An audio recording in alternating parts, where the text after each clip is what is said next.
Have you ever spent years chasing success, only to discover that the people you were doing it for have quietly learned to live without you? Imagine working day and night to build an empire. Imagine believing that every late meeting, every cancelled vacation, and every forgotten anniversary would one day be forgiven because you were doing it for your family. Now imagine coming home and realizing your family stopped believing that long before you did. What would you do if the person who loved you the most finally decided that waiting was hurting more than leaving?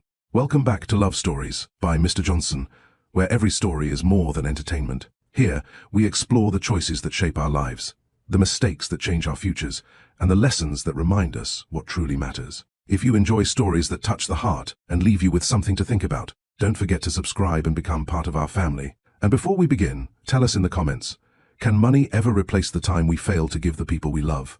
Stay with me until the end, because tonight's story carries a lesson that many people learn only after it is too late. Many people believe marriages end because of one terrible mistake, but the truth is often much quieter. Sometimes love doesn't die because of betrayal. Sometimes it dies because one person keeps saying, "I'll have time tomorrow," and tomorrow never comes. Tonight's story begins on a cold autumn evening in Connecticut.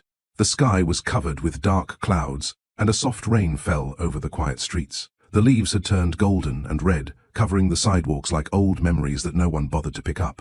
A black luxury sedan slowly turned through the iron gates of the Hayes estate. The mansion sat on top of a hill overlooking the city. It was one of the most beautiful homes in the state. People wrote magazine articles about it. Tourists stopped outside the gates to take pictures. Business journals often called it the symbol of Jonathan Hayes's incredible success. But no magazine had ever written about the silence that lived inside those walls. Jonathan sat in the back seat, staring out the window. At 48 years old, he was one of the wealthiest businessmen in America. He owned companies in technology, real estate, and finance. His face appeared on television. Universities invited him to give speeches. Young entrepreneurs dreamed of becoming the next Jonathan Hayes. Yet, at that very moment, none of those things mattered. His business trip had ended 2 days earlier than expected. For once, he had decided not to attend another dinner meeting. For once, he had ignored the endless phone calls from his executives. For once, he wanted to surprise his wife. A small smile crossed his face. Maybe Evelyn would still be awake. Maybe they could have coffee together. Maybe they could sit by the fireplace like they used to before life became so busy. He could almost hear her teasing him. "You finally remembered where you live."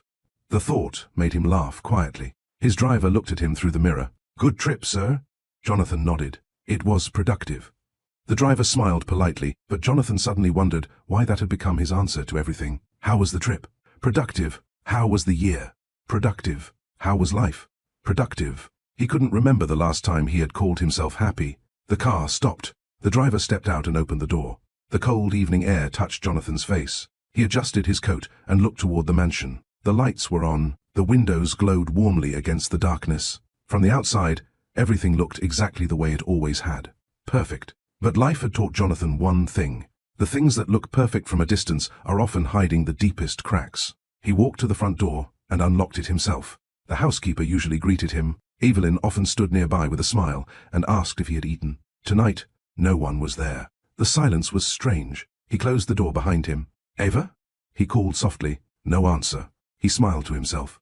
She was probably upstairs reading. That had always been Evelyn's favorite way to spend an evening. She loved books. She believed stories helped people understand each other. Jonathan used to think that was a beautiful idea. Somewhere along the way, he had stopped asking what she was reading. He placed his briefcase on the table. His footsteps echoed through the entrance hall. That had never happened before. The house had always felt alive. Music in the kitchen, a television playing somewhere in the background, the sound of Evelyn humming while she watered her plants. Tonight, there was nothing. He walked into the living room. His eyes moved across the furniture. Everything was neat. Everything was clean. But something was missing. It took him a few seconds to realize what it was. The family photographs. The shelves where dozens of pictures had once stood were almost empty. There was no picture of their honeymoon. No picture of their 10th anniversary. No picture of the day they adopted their golden retriever years ago. Only one photograph remained. Their wedding picture. Jonathan walked toward it. He stared at Evelyn's face. She was smiling with the kind of happiness that cannot be pretended. He touched the edge of the frame. For some reason, he couldn't remember the last time he had made her smile like that. A strange feeling settled in his chest. People often believe they will notice when love begins to disappear. The truth is much sadder. Love usually leaves quietly. It packs its bags while we are busy answering emails. It fades While we promise ourselves we will make more time next week, it grows tired while we assume there will always be another chance. If this story is reminding you of someone you care about, take a moment to like this video and share it with someone who might need the reminder that the people we love should never become tomorrow's priority. Jonathan took a deep breath. Evelyn? Still no answer. He walked toward the kitchen. The coffee maker was clean. The dining table was perfectly arranged. A small vase of white flowers sat in the center. Wild daisies. Evelyn's favorite. He knew because she had told him once. Or perhaps she had told him many times and he had only listened once. The thought bothered him. His eyes moved across the room. And then he saw it. A single white envelope resting quietly on the table. His name was written across the front. Jonathan. Nothing else. No heart. No goodbye. Just his name. He picked it up. The handwriting belonged to the woman who had spent 20 years believing that one day her husband would finally come home. His hands began to shake. He didn't understand why. He had signed contracts worth billions of dollars without fear. He had faced bankruptcy threats, lawsuits, and ruthless competitors. But a letter from his wife made him feel like a frightened child. Slowly, he opened the envelope. A single piece of paper slipped into his hand. His eyes found the first sentence. And in that moment, the entire world seemed to stop. It read, "I waited for you until I forgot who I was." Jonathan lowered the letter. The house suddenly felt colder. The silence felt heavier. Outside, the rain struck the windows like forgotten memories asking to be let inside. And for the first time in many years, Jonathan Hayes was forced to face a truth that success had hidden from him. He had spent his entire life afraid of becoming the kind of man his father had been. Without realizing it, he had become exactly that. But to understand how one letter could break a billionaire, we have to go back many years. Back to a small house. Back to a lonely little boy. Back to the quiet promise that shaped the rest of his life. Because sometimes the greatest tragedies do not begin with hatred. They begin with a child who learns that love is something people leave behind. Long before Jonathan Hayes became one of the richest men in America. Before the private jets. Before the skyscrapers. Before the headlines that called him a genius. He was just a little boy who sat on a wooden porch every Friday evening, waiting for his father to come home. The house where Jonathan grew up was nothing like the mansion he would one day own. It was a modest two-story home in a quiet Connecticut neighborhood where everyone knew each other. The paint on the front fence was peeling. The porch creaked whenever someone walked across it. The kitchen was small enough that his mother could cook dinner and help him with homework at the same time. It wasn't a perfect home. But for a little boy, it felt safe. His mother, Margaret Hayes, believed that love lived in the smallest things. She believed families should eat together. She believed birthdays should be celebrated, even if money was tight. She believed people should never leave the house angry, because life could change in a single day. His father, William Hayes, believed something very different. William was a businessman, not a wealthy one, but an ambitious one. He worked long hours, and often reminded his family, "Why? I'm doing this for us." It was a sentence Jonathan heard almost every day. His mother would smile and nod. Jonathan would believe him. As children, we often believe our parents know the difference between what matters and what doesn't. Only later do we discover they are learning life just like everyone else. Every Friday night, Margaret prepared a special dinner. It wasn't expensive. Sometimes it was roasted chicken, sometimes homemade soup, sometimes just spaghetti and fresh bread. But she always made William's favorite dessert, apple pie. She said it reminded him of his childhood. Jonathan would help set the table. 3 plates, 3 glasses, 3 chairs. He liked those moments, because his mother would sing softly while she cooked. The house felt warm, complete, like nothing bad could ever happen there. One particular Friday changed everything. Jonathan was only 11 years old. He remembered the date because it was the day he received an award at school for writing. His teacher had told him he had a gift for telling stories. He couldn't wait to show his father the certificate. Margaret had even placed it on the dining table where William would see it. "He'll be proud of you," she said. Jonathan smiled. He believed her. 6 o'clock came. Dinner was ready. William wasn't home. "He must be caught in traffic," Margaret said. 7 o'clock came. The food was getting cold. Jonathan looked out the window. Every pair of headlights made him hopeful. Every car that drove past disappointed him. Margaret warmed the food. "He called the office," she said. "He'll be here soon." 8 o'clock. No father. No phone call. No explanation. Jonathan looked at his mother. For the first time, he noticed she was pretending to smile. Children notice more than adults think. They may not understand everything, but they always recognize sadness. At 9 o'clock, Margaret quietly removed 1 plate from the table. She didn't say a word. She simply carried it back to the cupboard. Jonathan still remembered the sound it made. A tiny sound, almost nothing. But somehow, it felt like something breaking. "Mom?" She turned Yes, sweetheart. Did Dad forget? She walked over and knelt beside him. No. But she couldn't look him in the eyes when she said it. That night, William never came home. Jonathan stayed awake on the couch. He held his school certificate in his hands until he fell asleep. The next morning, he woke up and found his mother standing at the kitchen sink. She was washing dishes that had never been used. She didn't know he was watching. Very quietly, almost as if she were speaking to herself, she whispered, "You can get used to being lonely if you practice long enough." Jonathan never forgot those words. Years later, he would forget business meetings. He would forget birthdays. He would forget what his wife's favorite flower was. But he never forgot that sentence. Children make promises adults never hear. Standing in that kitchen doorway, Jonathan made one of his own. He promised himself that he would never be poor. He promised himself that his family would never struggle for money. He promised himself that one day he would become so successful that no one could ever walk away from him. But there was another promise. A quieter one, a more dangerous one. He promised himself he would never need anyone so deeply that they could hurt him. That promise would shape every decision he made for the next 30 years. Educational lesson. One of the greatest mistakes we make is believing that children recover quickly from emotional pain. They often carry it into adulthood. The child who feels abandoned may grow into an adult who fears closeness. The child who watches love disappear may grow into someone who mistakes distance for strength. Jonathan didn't know it yet, but he wasn't learning how to protect his heart. He was learning how to hide it. William returned home late that afternoon. He looked tired. He carried a new briefcase. "Big client," he said. "Worth the sacrifice." Jonathan's mother smiled politely. She served dinner. She never mentioned the night before. Neither did William. And little Jonathan learned another lesson. In the Hayes family, pain was something you buried, not something you talked about. Years passed. William worked harder. Margaret smiled less. The Friday night dinners slowly disappeared. Jonathan focused on school. He earned scholarships, won competitions, graduated at the top of his class.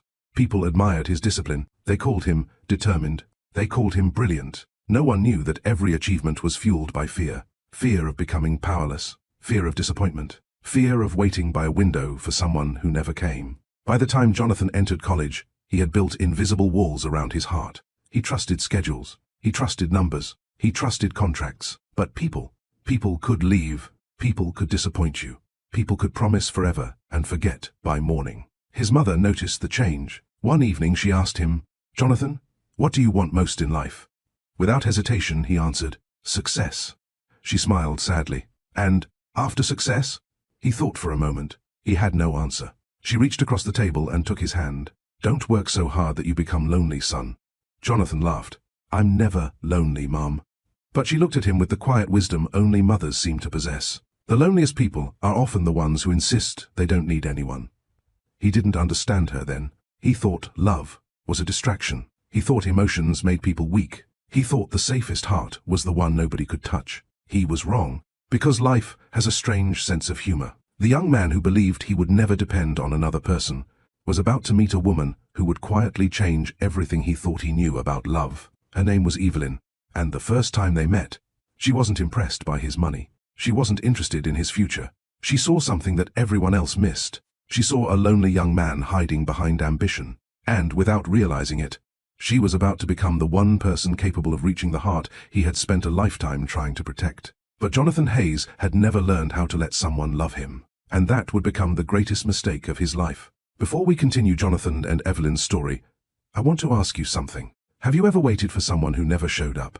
Maybe it was a parent, a friend, or someone you loved with all your heart. Share your experience in the comments, because your story might encourage someone else who is going through the same thing. And if you believe that children should grow up surrounded by love, attention, and honest communication, don't forget to like this video and subscribe to Love Stories by Mr. Johnson. Stay with me, because in the next chapter, Jonathan will meet the woman who sees through his success and discovers the lonely little boy he has spent his whole life trying to hide. And sometimes, the people who change our lives forever are the ones we never expected to meet. Some people spend their entire lives looking for love. Jonathan Hayes spent his trying to avoid it.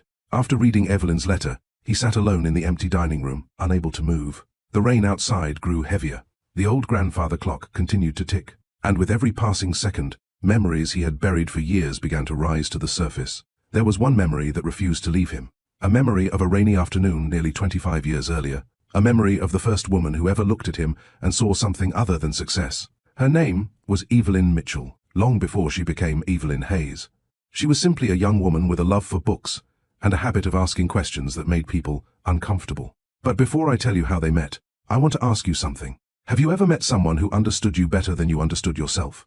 Someone who saw the pain you spent years hiding from the world? If you have, let us know in the comments. And if you enjoy stories that remind us what truly matters in life, don't forget to subscribe to Love Stories by Mr. Johnson, because every chapter carries a lesson we can all learn from. Now, let's go back to the beginning. 25 years earlier. Jonathan was 23 years old. He had recently graduated from college and was building a small technology company with two friends from school. The company was operating from a tiny office above an old hardware store. The furniture was second-hand. The computers were outdated. The bank account was nearly empty. But Jonathan believed one thing with all his heart. He was going to become successful. Not because he loved money, because he was terrified of living the life his parents had lived. He wanted control. He wanted security. He wanted to make sure that nobody he cared about would ever have to wonder how the bills would be paid. He worked every day. He worked every night. Most mornings he arrived before sunrise. Most nights he left after everyone else. His business partners often joked that Jonathan loved his company more than people. They had no idea how true that was. People were unpredictable. People made promises and broke them. Business was different. Business followed rules. One Saturday morning, his business partner, Michael Carter, walked into the office carrying a flyer. "We're going?" Jonathan didn't even look up from his computer. "Where?" "A community reading program." "No. It's for charity." "No. Our company needs good publicity." Jonathan sighed and leaned back. "Can't we just send money?" Michael laughed. "That's exactly why you need to come." An hour later, Jonathan found himself standing outside a small community library. The building looked old. The front garden was filled with flowers. Children's drawings decorated the windows. It was the kind of place most wealthy people would walk past without noticing. Michael smiled. "Relax." "I'm relaxed." "No, you're not." Jonathan adjusted his watch. "I have work to do." Michael shook his head. "One day you're going to realize that life isn't a business meeting." Jonathan didn't answer. He walked inside. The smell of old books filled the air. Children were sitting on colorful rugs. Volunteers moved quietly between shelves. Everything about the place felt peaceful. Then he saw her. She was standing on a ladder, arranging books on the highest shelf. A few strands of hair had escaped from her ponytail. She was humming softly to herself. Jonathan watched as she climbed down, carrying a stack of books. A little girl ran toward her. "Miss Evelyn." Evelyn knelt and smiled. "Did you finish your story?" The little girl nodded proudly. "I even learned a new word." "What was it?" "Courage." Evelyn smiled. "That's one of my favorite words." Jonathan didn't know why, but he kept watching. The little girl pointed toward him. "Who's that man?" Evelyn turned. Their eyes met for the first time. Jonathan expected the same reaction he usually received. Recognition, admiration, curiosity about his business. Instead, Evelyn simply smiled politely and walked over. "Hello? Hello? You must be the volunteer Michael told us about." Jonathan nodded. "I'm Jonathan." "I'm Evelyn." She held out her hand. He shook it. Her hands were warm. His were cold. "Thank you for coming," she said. Jonathan gave the answer he always gave. "Happy to help." She looked at him carefully. "Are you?" He blinked. "I'm sorry?" "Happy to help." He wasn't sure how to answer. She smiled. "You don't have to pretend." "What makes you think I'm pretending?" She looked toward the children. People who enjoy helping usually look at the children first. Jonathan glanced around. She was right. He had spent the last 5 minutes checking his watch. A small smile appeared on her face. "Don't worry." "What?" "It happens all the time." "What does?" "People think giving money and giving themselves are the same thing." Jonathan felt strangely embarrassed. Educational lesson. Generosity is not measured by what leaves your wallet. It is measured by what leaves your heart. Evelyn handed him a children's book. "I need someone to read." Jonathan looked at the cover. "I've never done that before." She laughed softly. "Neither had I, the first time. I'm not good with children. No one is born good at caring for people." She pointed toward a chair. "You learn by trying." Jonathan sat down awkwardly. 10 children gathered around him. He opened the book. His voice sounded stiff. One little boy raised his hand. "Can you make the dragon sound scary?" The other children giggled. Jonathan looked at Evelyn. She simply nodded. He cleared his throat and tried again. The children laughed. Soon they were asking questions, making predictions, finishing sentences. For 30 minutes, Jonathan forgot about investors. He forgot about meetings. He forgot about deadlines. When the story ended, the children applauded. One little girl hugged him. "Will you come back next week?" Jonathan hesitated. I don't know. Evelyn looked at him. Children notice promises. She didn't say the words. She didn't have to. Jonathan looked at the little girl. Yes. Her face lit up with joy. After the children left, Jonathan helped put books away. Evelyn was organizing a shelf. Can I ask you something? She said, sure. What do you do when you're not here? I own a small technology company. You must work very hard. I do. And what do you do for fun? Jonathan thought for a moment. He had no answer. She smiled sadly. That's a dangerous way to live. He frowned. Why? Because one day you'll wake up and discover that you built a successful career. She placed a book on the shelf, but forgot to build a beautiful life. Those words stayed with him. He left the library that afternoon, but he couldn't stop thinking about the conversation. That night, his mother called. How was your day? Jonathan surprised himself. I met someone. Margaret laughed. A business partner? No. A client? No. Then who? He looked out his apartment window. For some reason, he smiled. I'm not exactly sure. His mother was quiet for a moment. Then she said, the most important people in our lives often arrive when we're busy making other plans. Jonathan didn't know it. Then, he thought Evelyn was simply a kind volunteer at a library. He thought she was someone he might see once or twice. He thought she was just another person passing through his life. He was wrong, because sometimes destiny doesn't knock loudly. Sometimes it waits quietly between the pages of a book. And before Jonathan Hayes would become one of the richest men in America, he was about to discover that the greatest treasures in life are often the ones money cannot buy. Before we continue, tell us in the comments, do you believe true love begins with attraction, or with friendship? If this story is touching your heart, don't forget to like, share, and subscribe to Love Stories by Mr. Johnson. Because, in the next part, Jonathan will keep the promise he made to a little girl and return to the library. Never imagining that one simple friendship would change the course of his entire life. There is an old saying that people enter our lives for a reason. Jonathan Hayes never believed that. He believed people entered our lives because of timing, opportunity, or coincidence. Feelings were unpredictable. Logic was safe. Plans were safe. Work was safe. Love was not. But the following Saturday morning, as he stood in front of the small community library, he realized he had broken one of his own rules. He had come back. Not because of business, not because of publicity, not because anyone had forced him. He had come back because he had made a promise to a little girl. And because, for reasons he couldn't explain, he wanted to see Evelyn again. The autumn air was cool. Children's laughter drifted through the open windows. Jonathan stood outside for a moment, wondering why he suddenly felt nervous. He had spoken in front of thousands of investors. He had negotiated contracts worth millions of dollars. Yet walking into a library somehow felt more difficult. He shook his head and stepped inside. The first person to notice him was the little girl from the week before. You came back. She ran over and hugged him. Jonathan smiled. I said I would. The little girl looked up at him. My dad says grown-ups don't always keep promises. Jonathan didn't know what to say. Across the room, Evelyn had heard the conversation. She was arranging books on a table. Their eyes met. She smiled. Not because she was impressed, not because he had money. She smiled because he had kept his word. Educational lesson. Trust is not built through grand speeches. It is built through small promises that are kept. Jonathan spent the morning helping the children. He helped organize books. He moved old shelves. He even sat down and read another story. This time, he wasn't as nervous. He even tried making different voices for the characters. The children laughed. One little boy raised his hand. Mr. Jonathan? Yes? Did you ever want to be a superhero? The other children giggled. Jonathan thought about it. When I was your age, I wanted to be successful. The little boy frowned. That's not a superhero. The room filled with laughter. Evelyn walked over. I think he's right. Jonathan smiled. So, what makes someone a superhero? The little boy answered immediately. Helping people.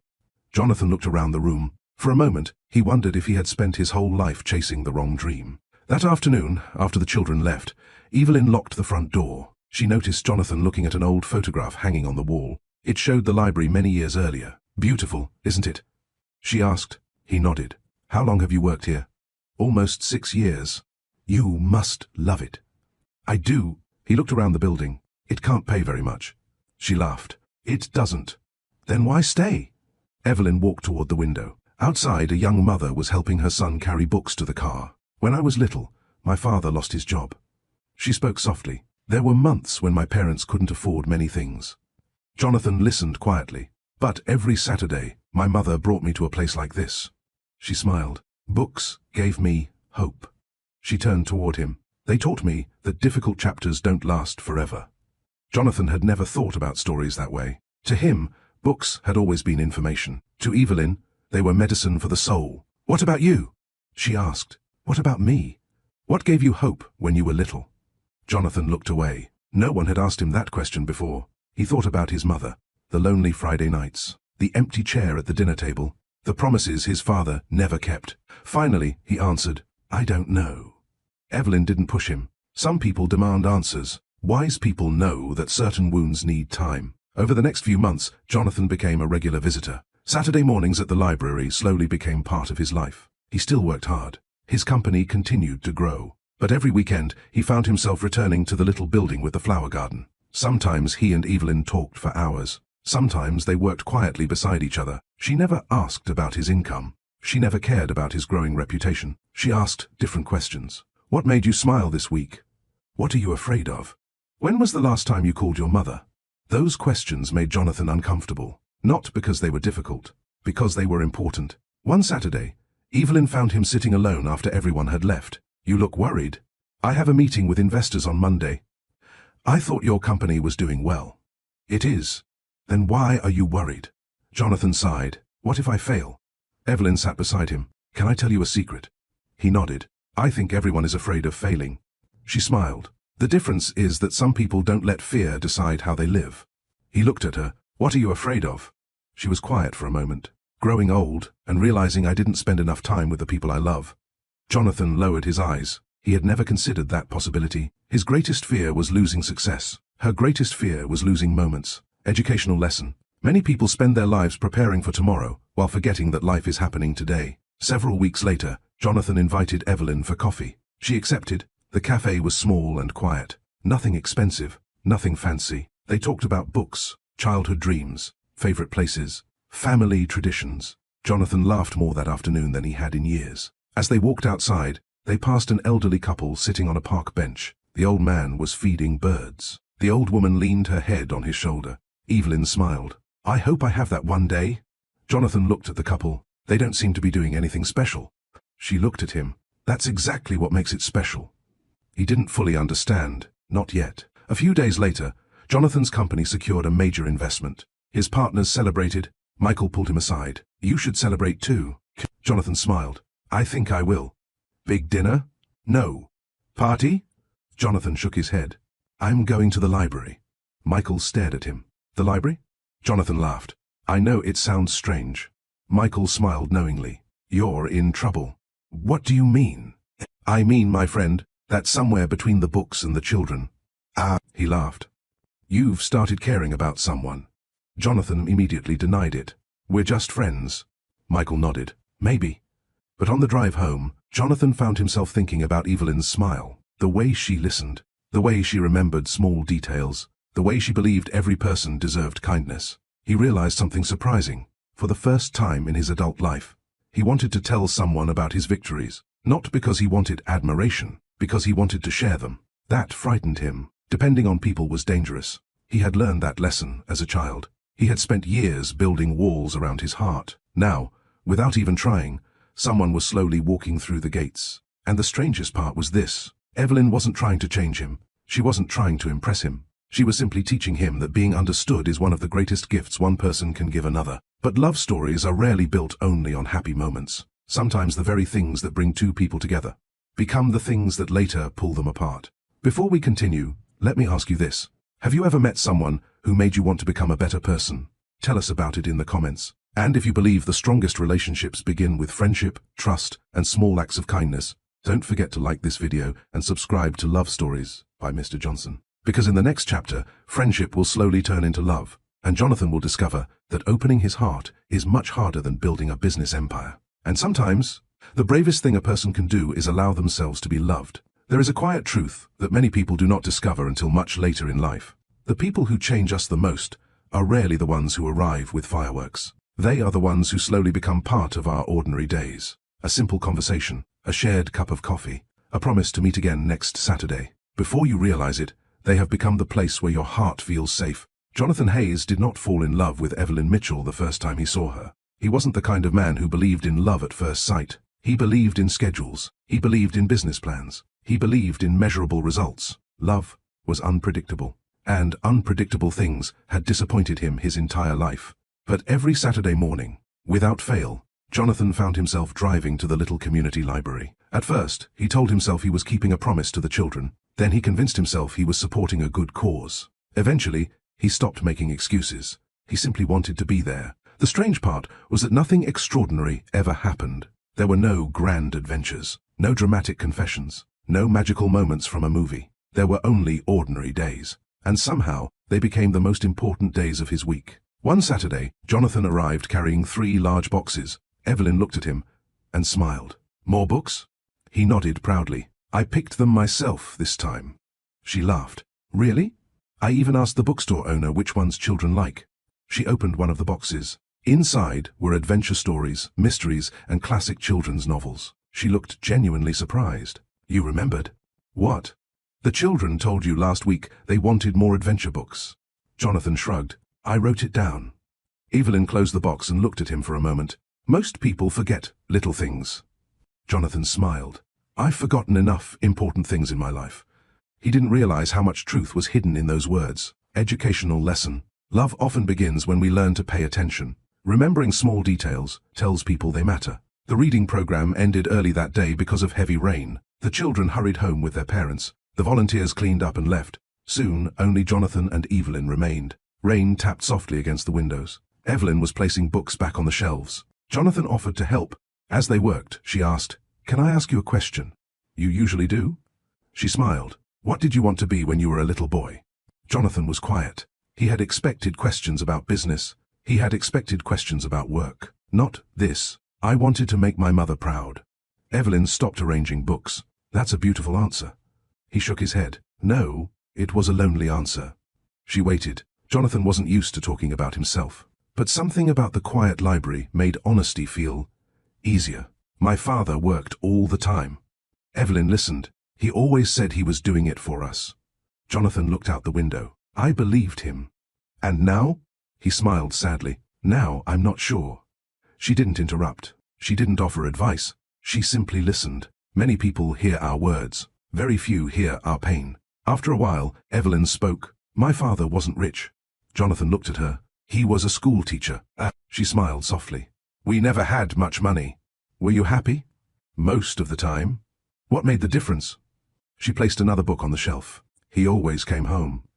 Those 4 words stayed with Jonathan. He thought about his own childhood. He thought about the empty chair at the dinner table. He thought about all the evenings his mother waited by the window. For the first time in years, he wondered if success and presence were 2 different things. That afternoon, they walked to a small coffee shop across the street. The owner knew Evelyn. "The usual?" She nodded. The old man smiled at Jonathan. "And for your husband?" Jonathan nearly spilled his coffee. "We're not married." The old man laughed. "My mistake." Evelyn smiled. No apology needed. Jonathan couldn't explain why the conversation stayed with him for the rest of the day. Weeks passed. Saturday became his favorite day of the week. He and Evelyn discovered they shared a surprising number of interests. They both loved old bookstores. They both enjoyed long walks. They both believed that handwritten letters were more meaningful than text messages. But they were also very different. Jonathan believed problems should be solved quickly. Evelyn believed some things needed patience. Jonathan planned every hour. Evelyn believed the best moments were often unplanned. One afternoon, they visited a local park with the children from the reading program. The children ran toward a small lake. Jonathan noticed one little boy sitting alone. "Why isn't he playing?" Evelyn looked over. "His parents are getting divorced." Jonathan watched the boy quietly. "What do you say to a child like that?" Evelyn answered without hesitation. "You remind them that what adults choose is never the child's fault." Educational lesson. Children often blame themselves for problems they did not create. Kind words can become lifelong memories. Jonathan walked over and sat beside the boy. They talked about school, favorite books, baseball. After a few minutes, the little boy asked, "Do parents stop loving their kids?" Jonathan felt his chest tighten. He remembered being 11 years old. He remembered waiting for his father. Slowly he answered, "No."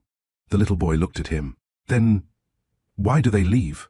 Jonathan didn't know. He wished someone had answered that question for him when he was a child. That evening, he drove to his mother's house. Margaret was surprised to see him. "Jonathan?" "I was nearby." She smiled knowingly. "No, you weren't." He laughed. "Can I come in?" She made tea. They sat in the kitchen, the same kitchen where he had once watched her wash unused dinner plates. After a long silence, Jonathan asked, "Mom, were you happy with Dad?" Margaret looked out the window. "I loved your father." "That's not what I asked." She smiled sadly. "No." Jonathan lowered his eyes. "Why did you stay?" She reached across the table and held his hand. "Because I kept hoping the young man I married would come home." The words struck him deeply. He thought about Evelyn. He thought about how easily people could become lonely without anyone noticing. His mother looked at him carefully. "Jonathan?" "Yes?" "Don't become so busy building your future that someone else has to spend their present waiting for you." He nodded, but he didn't fully understand. Not yet. The following Saturday, Jonathan arrived at the library earlier than usual. He found Evelyn outside watering flowers. "What are those?" he asked. "Wild daisies." "They're beautiful. They're my favorite." Jonathan smiled. "I'll remember that." Evelyn laughed. "You don't have to." But Jonathan repeated the words quietly. "I want to." They spent the afternoon planting flowers around the library garden. Their hands became dirty. The children joined them. Everyone laughed. For the first time since childhood, Jonathan forgot to check his watch. He forgot about work. He forgot about meetings. He forgot about becoming successful. As the sun began to set, Evelyn sat on a wooden bench. Jonathan sat beside her. Neither of them spoke for a while. The silence wasn't uncomfortable. It felt peaceful. Finally, Evelyn asked, "Do you ever think about what really matters?" Jonathan looked toward the children playing in the garden. Then he looked at the rows of flowers they had planted together. "I think—" He paused. "I've spent so much time trying to build a good life that I forgot to live one." Evelyn smiled. "We all get lost sometimes." He looked at her. "And how do we find our way back?" She pointed toward the library. "One good choice at a time." Jonathan didn't realize it then. He thought he was simply spending time with a friend. He thought these quiet afternoons would always be there. He thought the people who matter most never leave. Life would eventually teach him otherwise. Because love does not usually begin with dramatic words. It begins with trust, with kindness, with remembering someone's favorite flower, with choosing to stay, and without either of them knowing it. Friendship had quietly become something much deeper. Before we continue, tell us in the comments, what do you believe is more important in a relationship, being loved or being understood? If this story is touching your heart, don't forget to like, share, and subscribe to Love Stories by Mr. Johnson. Because in the next part, Jonathan and Evelyn will discover that falling in love is easy. But learning how to carry another person's heart is the real challenge. People often ask old married couples when they knew they had found the right person. Some say it happened during a first date. Some remember a first kiss. Some remember a grand romantic gesture. But if Jonathan Hayes had been asked that question years later, he would have given a very different answer. He would have said, "I knew the day she sat beside my mother in a hospital room and acted as though she had belonged there all along." Love does not always arrive with excitement. Sometimes it arrives carrying flowers for someone else's pain. The weeks after Jonathan and Evelyn planted the library garden passed quietly. Saturday mornings became a tradition. Jonathan never missed them. His company was growing faster than anyone had expected. New investors were calling every week. Business magazines had started writing articles about the young entrepreneur who seemed destined for success. Michael Carter walked into the office one afternoon carrying a newspaper. He dropped it on Jonathan's desk. "Congratulations." Jonathan glanced at the front page. A picture of him stood beside the headline, "Young businessman set to change the technology industry." Michael folded his arms. "You should be celebrating." Jonathan looked at the newspaper for a moment. Then he slid it aside. "I'm busy." Michael laughed. "No." "What?" "You're distracted." Jonathan frowned. "I'm working." Michael pulled up a chair. "You know what I think?" Jonathan sighed. "I'm sure you're going to tell me." "I think there's someone at that library." Jonathan shook his head. "We're friends." Michael smiled. "That's what people say right before they fall in love." Jonathan went back to his work. But after Michael left, he realized he had been reading the same document for 10 minutes without understanding a single word. His thoughts were somewhere else. They were in a little library with old wooden shelves, and a woman who believed stories could heal people. Educational lesson. Sometimes the heart recognizes what the mind is still trying to deny. A few days later, Jonathan received a phone call that changed everything. His mother had collapsed while working in her garden. The doctor assured him it was not life-threatening, but she would need a few days in the hospital. Jonathan rushed there immediately. Margaret smiled when she saw him. "You look worried." "I am worried." She reached for his hand. "I'll be fine." Jonathan sat beside her bed. For a long time, neither of them spoke. Then his mother asked quietly, "Have you made any friends lately?" Jonathan almost laughed. What kind of question is that? The kind a mother asks. He thought about Evelyn. Maybe. Margaret smiled. Good. The next morning, there was a gentle knock on the hospital door. Jonathan looked up. Evelyn was standing there, holding a small bouquet of wild daisies. He stared at her in surprise. "How did you know?" She smiled. "Michael told me." Margaret looked from Jonathan to Evelyn. "So, this is the friend." Jonathan felt embarrassed. Evelyn walked over and handed the flowers to Margaret. "I heard these were your favorite." Margaret's eyes filled with tears. "They are."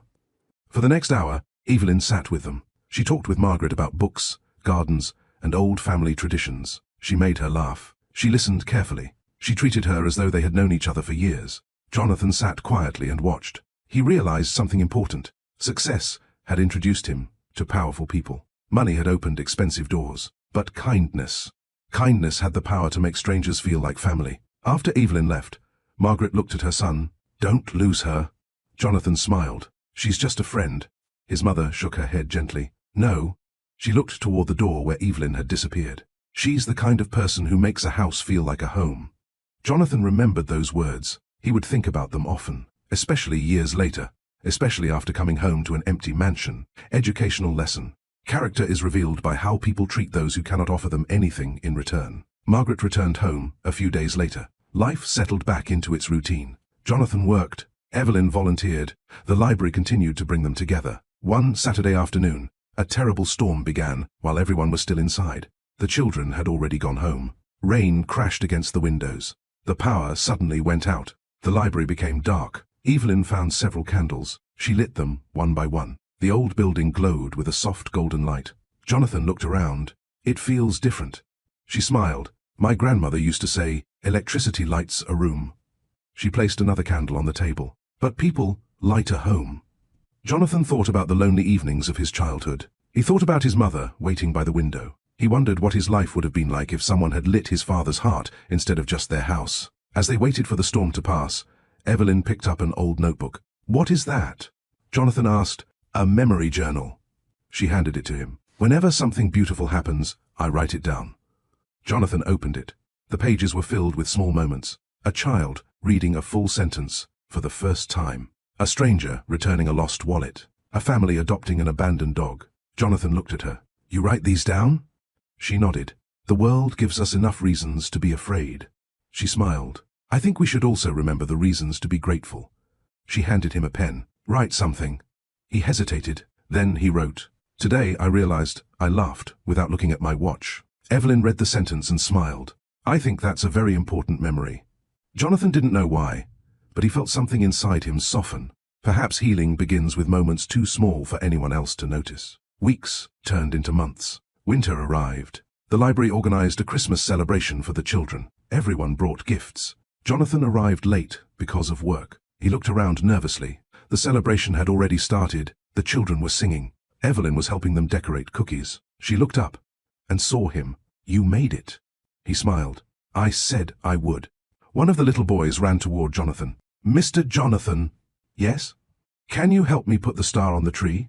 Jonathan lifted the boy onto his shoulders. The child carefully placed the star at the top. Everyone clapped. Evelyn watched quietly. She wasn't looking at the successful businessman. She wasn't looking at the future billionaire. She was looking at the little boy inside him who had spent years wishing someone would stay. Later that evening, they walked outside. Snow had begun to fall. The streets were quiet. The lights from the library glowed behind them. Evelyn looked up at the sky. "My father used to say, 'Snow makes the world slow down.'" Jonathan smiled. "I don't slow down very well." "I know." They continued walking. Finally, Evelyn stopped. "Jonathan?" "Yes?" "Can I ask you something?" "You can ask me anything." She looked at him carefully. "What are you running from?" The question caught him by surprise. He tried to answer. He couldn't. She didn't ask again. Instead, she gently took his hand. For a brief moment, Jonathan forgot every fear he had carried since childhood.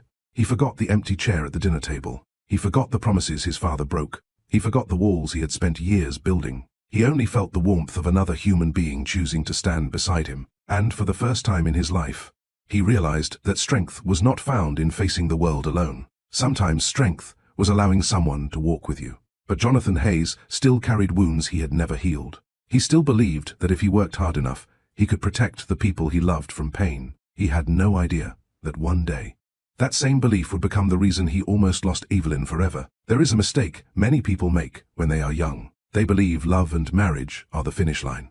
They believe that once two people choose each other, happiness simply takes care of itself. But the truth is very different. Marriage is not the end of a love story. It is the place where the real story begins. Jonathan Hayes would one day own companies across the country. He would employ thousands of people. He would be called brilliant, fearless, and visionary. Yet years later, sitting alone in an empty mansion with his wife's goodbye letter in his hands, he would ask himself one painful question. How did two people who loved each other so much become strangers? The answer did not begin with a betrayal. It began with a dream. And dreams, when they are not carefully balanced, can quietly ask us to sacrifice the people we love. The months after that snowy evening became some of the happiest Jonathan had ever known. He and Evelyn spent more time together, not because they planned complicated dates, but because they enjoyed ordinary things. They walked through bookstores. They visited small cafes. They volunteered at the library. Sometimes they spent entire afternoons talking about nothing important. One Saturday, they sat beneath a large oak tree in the park. Children were playing nearby. Families spread blankets across the grass. Evelyn was reading a novel. Jonathan was pretending to read a business magazine. She smiled without looking up. "You're on the same page you were 20 minutes ago." He laughed. "How did you know?" "Because every few minutes you look at me instead of the magazine." Jonathan felt embarrassed. "I wasn't looking at you." She closed her book. "No? No. What was I wearing then?" Jonathan smiled. "The blue sweater." She raised an eyebrow. "And?" "The silver earrings your grandmother gave you." She laughed. "So, you were paying attention." Jonathan looked at the families around them. Then he said something that surprised even himself. "When I'm with you, everything feels quieter." Evelyn looked at him. "That's a good thing." He nodded. "I've spent my whole life trying to outrun something. And now, I don't feel like running." Educational lesson. The right people do not take away our dreams. They give us a reason to slow down and enjoy them. Several weeks later, Jonathan invited Evelyn to dinner. Not at an expensive restaurant. Not at a luxury hotel. He took her to a small family-owned diner where he used to eat while he was in college. She looked around the simple little place and smiled. "I like it." "You do?" "It feels honest." They ordered dinner. As they waited for their food, Evelyn noticed an elderly couple sitting near the window. The old man carefully cut his wife's food into small pieces because her hands trembled. The old woman smiled at him. They barely spoke. They didn't need to. Evelyn watched them quietly. "I hope we become like that." Jonathan looked confused. "They seem ordinary." She smiled. "Exactly." He frowned. "I don't understand." She reached across the table. "I don't want a perfect life, Jonathan." She squeezed his hand gently. "I just want someone who will still be sitting across from me when we're old." Jonathan looked at their joined hands. "I can promise you that." He meant every word. The saddest part of some promises is that people break them without ever intending to. A year later, Jonathan asked Evelyn to marry him. He did not plan a grand event. There were no reporters, no expensive parties. He took her back to the little library where they had met. The children had already gone home. The building was quiet. He walked to the reading corner, where he had once struggled through his first story. "I used to think success would solve everything." Evelyn smiled. "And now?" "Now I think success means having someone to come home to." He reached into his pocket and took out a small ring. "It isn't the biggest ring in the world." She laughed softly. "I don't care." His hands were shaking. "Evelyn Mitchell, He paused. "I don't know everything about love. I know I'll probably make mistakes. I know I work too much." She laughed. "I definitely know that." He smiled. "But I also know that I don't want to imagine my future without you." Tears filled her eyes. "Will you marry me?" She didn't answer with words. She simply nodded. Jonathan had negotiated business deals worth millions of dollars. None of them had ever made him feel as rich as that moment. Educational lesson. The strongest marriages are not built on perfection. They are built on two imperfect people choosing each other every day. Their wedding was small. Margaret cried through most of the ceremony. Michael stood beside Jonathan as his best man. Sarah Mitchell stood beside Evelyn. The little children from the library carried flowers. After the ceremony, everyone gathered in the library garden they had planted together. Wild daisies covered the edges of the path. Margaret walked over to Evelyn and hugged her. "Thank you." Evelyn looked surprised. "For what?" "For bringing my son back to life." Jonathan overheard the conversation. He smiled. He believed the difficult part of life was behind him. He believed he had escaped the mistakes of his father. He believed love alone would protect his marriage. Life was about to teach him a painful truth. Love is a seed. If you stop watering it, it does not die immediately. It slowly begins to fade. The first year of marriage was beautiful. Jonathan and Evelyn rented a modest house. It wasn't large. The furniture didn't match. The kitchen was tiny, but they were happy. Every evening they cooked dinner together. Every Sunday they visited Margaret. Every Saturday they still volunteered at the library. Jonathan's business continued to grow. Investors offered larger contracts. New opportunities appeared. One evening, he came home carrying a folder. Evelyn, she looked up from the book she was reading. What is it? I have an opportunity. She smiled. Tell me. A company in New York wants to partner with us. That's wonderful. It could change everything. She hugged him. I'm proud of you. He held her tightly. I want to give you the best life possible. She looked into his eyes. You already have. But Jonathan didn't hear those words the way she intended. He thought she deserved more. A bigger house, a better car, financial security. He wanted to protect her from every struggle his mother had ever faced. He didn't realize that the very thing Evelyn loved most about him was something money could never buy. His presence. Weeks turned into months. Jonathan worked longer hours. He arrived home a little later. Sometimes he missed dinner. Evelyn always waited. She would warm the food and smile. Long day? He would nod. I'm doing this for us. She believed him, because she loved him, because she trusted him, because she thought it was only temporary. Children believe promises. People in love often do too. One rainy evening, Jonathan came home after midnight. The house was dark. He found a note on the kitchen table. Dinner is in the oven. I know you're tired. Sleep well. I love you. Evelyn, he smiled. He thought having someone who understood him was one of life's greatest blessings. He never stopped to wonder how many nights she had eaten alone. Educational lesson. Never confuse understanding with endless patience. Even the kindest hearts become tired when they feel invisible. Several days later, Margaret visited them. She noticed Jonathan answering phone calls during dinner. She watched Evelyn quietly clear the plates. As she was leaving, Margaret pulled her son aside. Can I give you some advice? Of course. She looked toward the kitchen where Evelyn was washing dishes. Don't make your wife compete with your work. Jonathan smiled. It's only for a little while. Margaret looked at him with sadness. That's exactly what your father used to say. Those words stayed with Jonathan, but only for a moment. The next morning, another business opportunity arrived. Another meeting, another flight, another promise. And somewhere deep inside, a lonely little boy still believed that if he worked hard enough, the people he loved would never suffer. He had no idea that Evelyn was beginning to understand something painful. The man she married was still there, but little by little. His dreams were asking her to live without him. People often believe that marriages fall apart because of one terrible decision. An affair, a lie, a betrayal. But many good marriages are not destroyed by one great storm. They are worn away by thousands of tiny drops of rain. One missed dinner, one forgotten conversation, one promise of, I'll make it up to you. Until one day, two people wake up and realize they have been living beside each other instead of with each other. Years later, when Jonathan Hayes stood in the empty mansion holding Evelyn's goodbye letter, he would search his memory for the exact day he lost her. He never found one. Because there wasn't one, there were hundreds. The partnership with the New York company changed everything. Jonathan's small business expanded faster than anyone expected. New offices opened. More employees were hired. His name began appearing in financial magazines across the country. Television networks invited him for interviews. People called him a visionary. Michael Carter was proud of his friend. You did it, he said one afternoon. Jonathan smiled. We're just getting started. Michael looked at him carefully. And when do you plan to rest? Jonathan laughed. When the work is finished. Michael shook his head. Work is never finished. Jonathan didn't answer, because deep inside, he believed the opposite.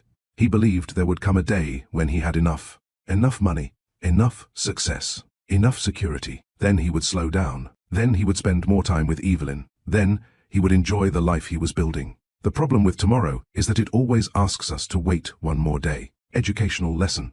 Many people sacrifice today's happiness for tomorrow's comfort, only to discover that tomorrow never arrives the way they imagined. At first, Evelyn supported Jonathan completely. She understood his dreams. She knew where he had come from. She knew about William Hayes and the childhood promises Jonathan had made to himself. Whenever he apologized for working late, she smiled. It's okay. Whenever he cancelled a dinner, she smiled. I understand. Whenever he missed a weekend at the library, she smiled. They'll be happy to see you next week. She never wanted him to feel guilty, because love is patient. But patience should never be mistaken for the absence of pain. One Saturday morning, Evelyn went to the library alone. The children noticed immediately. "Where's Mr. Jonathan?" She smiled. "He had to work." A little girl frowned, but he promised he would come. Evelyn knelt beside her. Sometimes adults have responsibilities. The little girl thought for a moment. "My mommy says people make time for the things they love." Evelyn smiled, but when she turned away, her eyes filled with tears. Children often speak truths that adults are afraid to say. Weeks became months. Jonathan missed another Saturday, then another. Soon, the library was no longer part of his routine. The little reading corner where he and Evelyn had first met slowly became just another memory. One evening, Evelyn prepared Jonathan's favorite meal. She lit candles. She even wore the blue dress he once said was beautiful. The clock on the wall showed 6 o'clock, then 7, then 8. She called his office. His assistant answered. "I'm sorry, Mrs. Hayes. Mr. Hayes had to leave for an emergency meeting." She thanked him politely and hung up. The candles burned low. The food became cold. She sat alone at the table. Suddenly, she remembered something Jonathan had once told her. "When I'm with you, everything feels quieter." She looked around the empty dining room. The silence had returned. Only this time, it wasn't peaceful.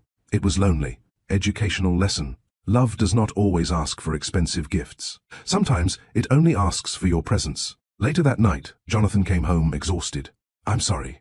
Evelyn smiled. "I know. I'll make it up to you." She nodded.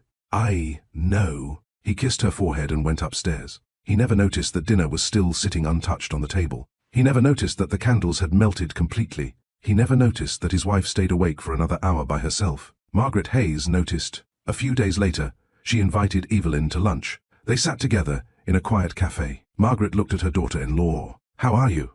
Evelyn smiled. "I'm fine." Margaret reached across the table and touched her hand. "No." The kindness in that simple word broke something inside Evelyn. She looked away. "I miss him." Margaret lowered her eyes. I know he loves me. I know he's trying to build a future for us." Margaret nodded. "I know." Evelyn wiped away a tear. "But I wish he understood that our life is happening now." Margaret looked out the window. "My husband used to say the same things Jonathan says." Evelyn listened quietly. "He always believed there would be more time later." She smiled sadly. "There wasn't." Evelyn asked softly, "Did he stop loving you?" Margaret shook her head. "No." "What happened?" "He forgot that love needs attention."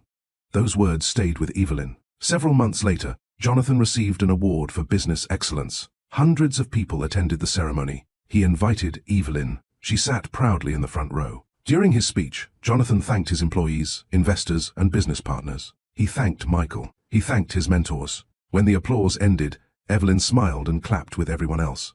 On the drive home, Jonathan looked at her. "Did you enjoy it?" She nodded. "You gave a wonderful speech." He smiled. "I couldn't have done it without you." She looked out the window. "You forgot to say that."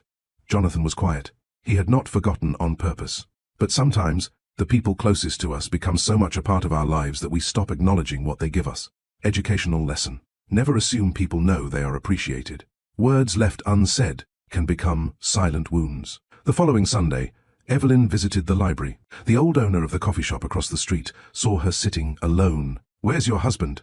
She smiled gently. "Working." The old man nodded. "He used to come here every week." "I know." He poured her a cup of coffee. "My wife and I were married for 50 years. Evelyn smiled. "That's wonderful." He looked toward an empty chair. "For 49 of those years, we had breakfast together." "What happened in the other year?" "My work became more important." He smiled sadly. "It was the longest year of my life." Evelyn carried those words home with her. That evening, Jonathan returned after another late meeting. He found Evelyn sitting on the back porch. She was looking at the stars. He sat beside her. "What are you thinking about?" She smiled. "Do you remember the first book you ever read to the children?" Jonathan laughed. "I was terrible." "No." She looked at him. "You stayed." The words struck him deeply. He remembered the little girl, the library, the promise he had made. Evelyn leaned her head against his shoulder. "I miss that version of you." Jonathan wrapped his arm around her. "I'm still the same person." She didn't answer.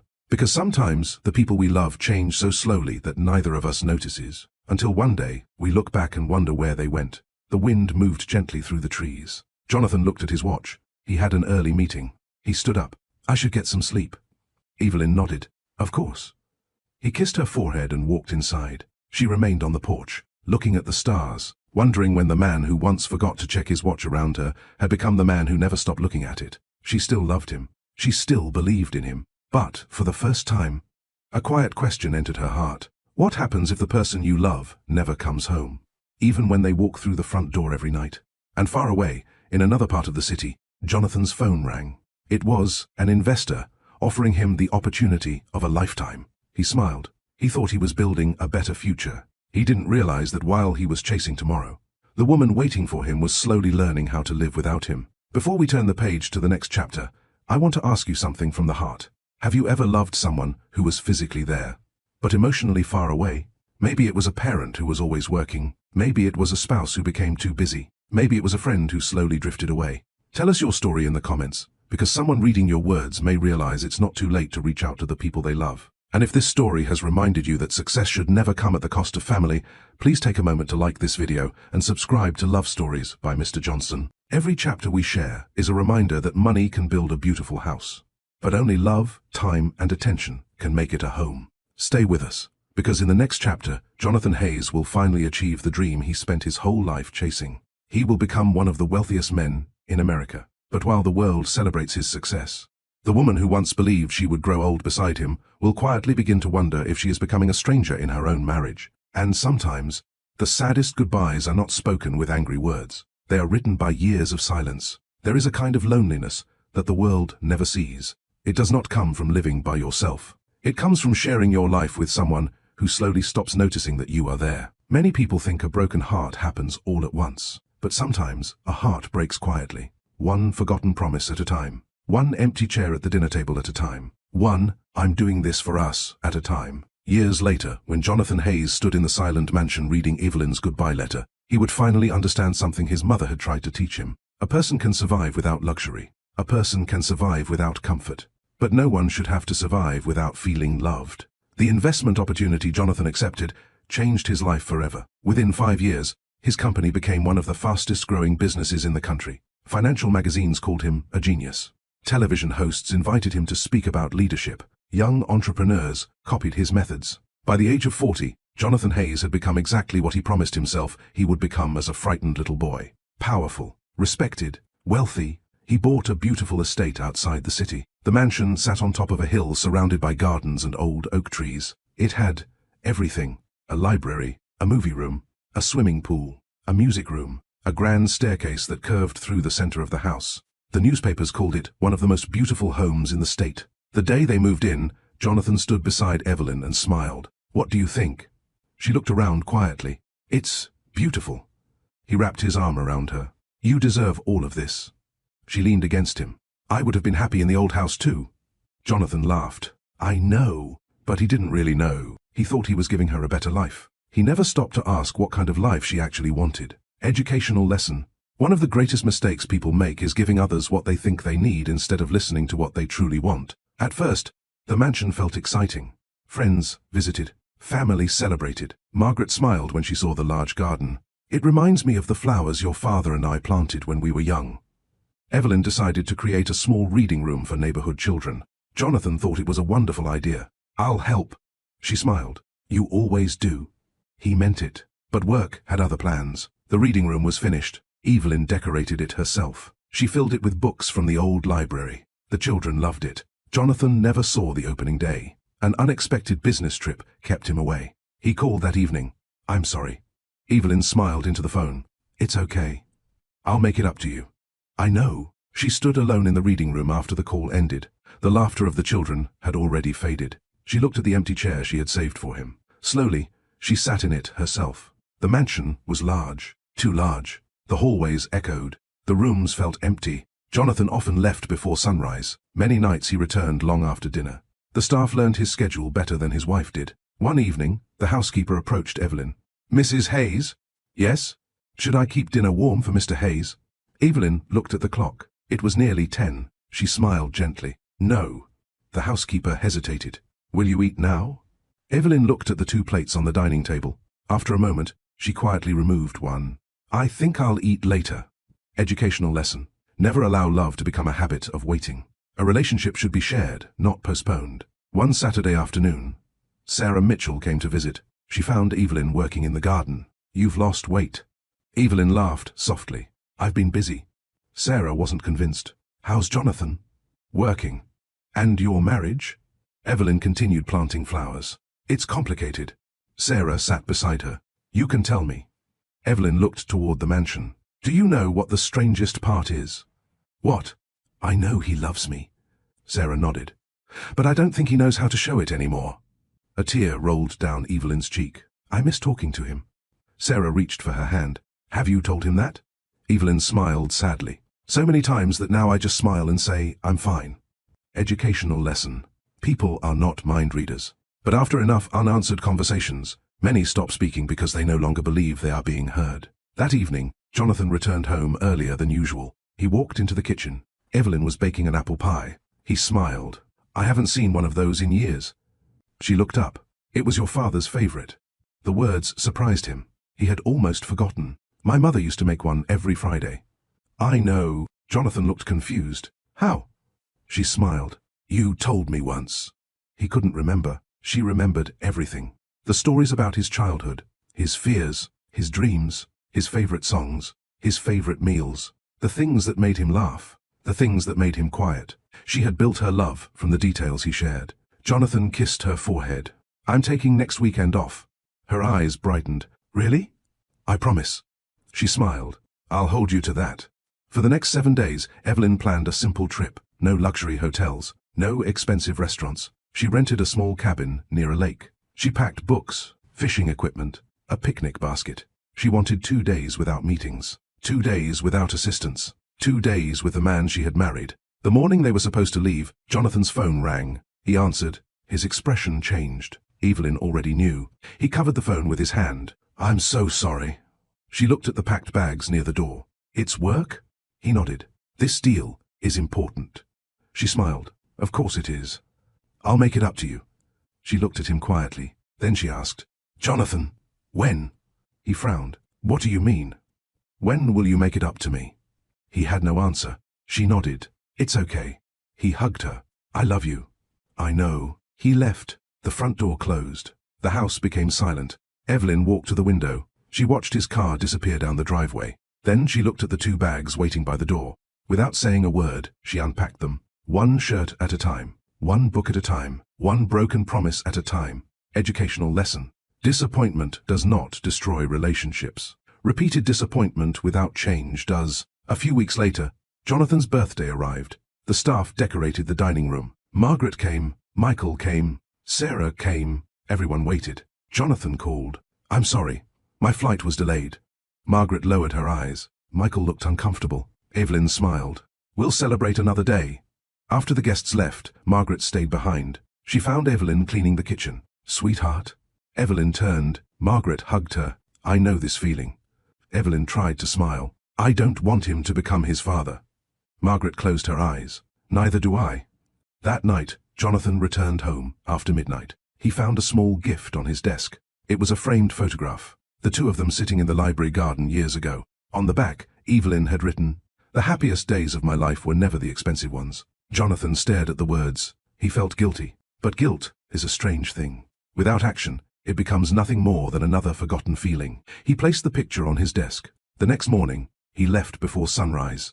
And the photograph remained exactly where he left it, unnoticed, just like the woman who had given it to him. There is a kind of sadness that does not cry. It does not shout. It does not break dishes or slam doors. It simply becomes quiet, very quiet. And that is often the most dangerous kind. Because when people stop arguing, many believe the relationship has become peaceful. Sometimes the truth is much more painful. Sometimes one person has simply grown tired of fighting for a place in the other's life. Years later, Jonathan Hayes would remember this part of his marriage more than any other, not because of what Evelyn said, but because of what she stopped saying. She stopped asking him to come home early. She stopped asking him to take vacations. She stopped asking him to join her at the library. She stopped asking him to notice her. And Jonathan mistook her silence for understanding. The weeks after the cancelled trip passed quietly, too quietly. One evening, Jonathan came home carrying a beautiful diamond necklace. He smiled as he handed Evelyn the small velvet box. "I saw it in New York." She opened it. The necklace was breathtaking. Anyone else would have called it perfect. She looked at him and smiled. It's beautiful. You don't like it? I do. Then what's wrong? She closed the box gently. I would have rather had the weekend at the lake. Jonathan laughed softly. We can go another time. Evelyn looked at him. So could the necklace. Those words stayed in the room long after the conversation ended. Educational lesson. Expensive gifts can make people smile. Time and attention make them feel loved.